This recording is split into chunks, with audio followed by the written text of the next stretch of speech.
I see and hear much doom and gloom about a financial crash or banking collapse coming our way.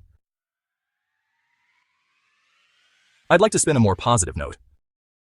I could, and have in the past, go on a long diatribe about our monetary and banking system and point out all of its flaws and how doomed we are.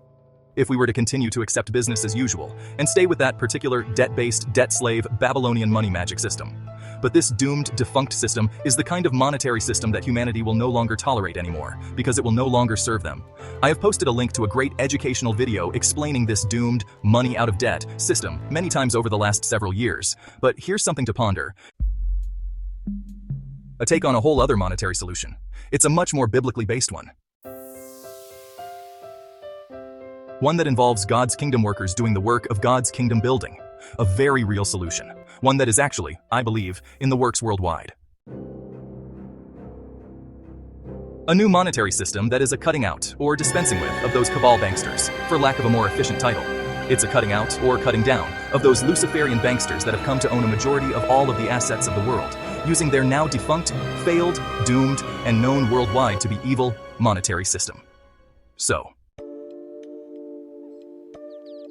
how exactly do we reset a monetary system that moves us away from a few or very small cabal of Luciferians, owning and controlling the vast majority of what they have convinced us to use?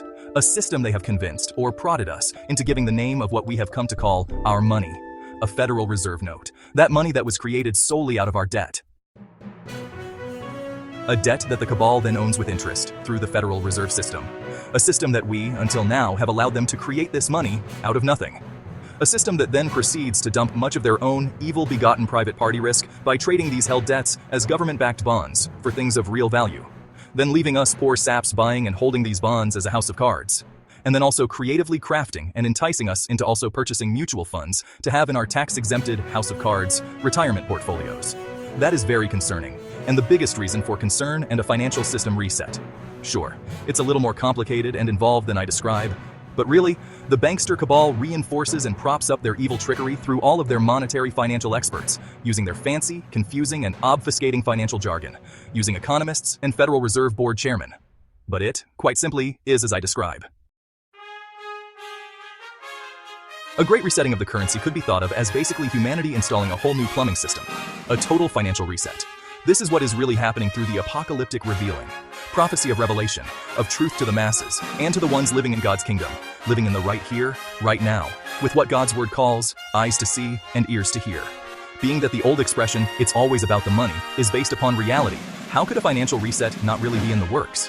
The doomed, debt-based, inflationary financial system that only devalues the currency every time that it prints or creates more of it will leave those holding the massive debts eventually sending out, in essence, bills saying something like, "You owe me $100,000. Or just send me a candy bar, and we'll call it even." Maybe that was the inspiration for the $100,000 candy bar?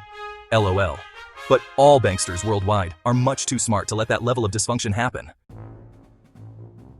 So a slowly moving and covert battle is raging between the Luciferian banksters, who want to keep control through their business-as-usual fiat, central bank digital currency, CBDC, and another, more godly-inspired faction that is setting up the asset-backed quantum financial system, QFS. This somewhat covert war, for now, is what explains much of the bizarre and crazy world, with all of its instability and weirdness that we are currently experiencing. Unfortunately, always about the money. As taught and described by financial historicist and monetary expert Andrew Gauss, a monetary system, an economy in action, is very much like plumbing. It's all about managing what we call money, practical, usefully tradable holders of value, and how we create it at its source, the spigot, and how we manage its flow through what we call our economy, or the kinetic flow of energy or resources. To not go off too much with the plumbing and money analogy, the trick of the reset is actually in cutting out those evil, Babylonian plumbing magic plumbers who control the spigot and the pipes. They have control, with their drilled holes, that drip and flow much of the money into their evil buckets, which they then trade in for assets with real value, as I described previously. This facade only serves the evil plumbers, rather than letting the water really go to where it is designed to more practically flow and actually serve humanity. They even use their plumbing magic to entice, with their ever-slipping away magical plumbing powers, their underlings to want to install, at the underlings' own expense, hole-filled drain pipes that dump whatever small flow they might get for themselves directly back into their evil buckets. But this is carrying the analogy much further down the rabbit drain hole than I intended. LOL. I think that what I'm talking about in regards to a totally reset monetary system is one that is a transitioning one between where we find ourselves right here, right now, and moving towards where we are going to ultimately be. on God's promised new heaven and new earth. I know God's timing can often be much slower or different than the timing we desire, so who really can set dates about new systems? But we can faithfully know God is at work through His people.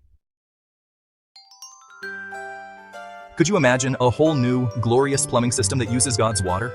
Water that is His people using the fruits of their God-ordained and God-given talents to produce, store, and trade value? God-ordained value, not a system of hoarded, lust of money-filled Babylonian control, centralized power, and falsely created scarcity, but rather water of creative abundance, decentralization, and real value.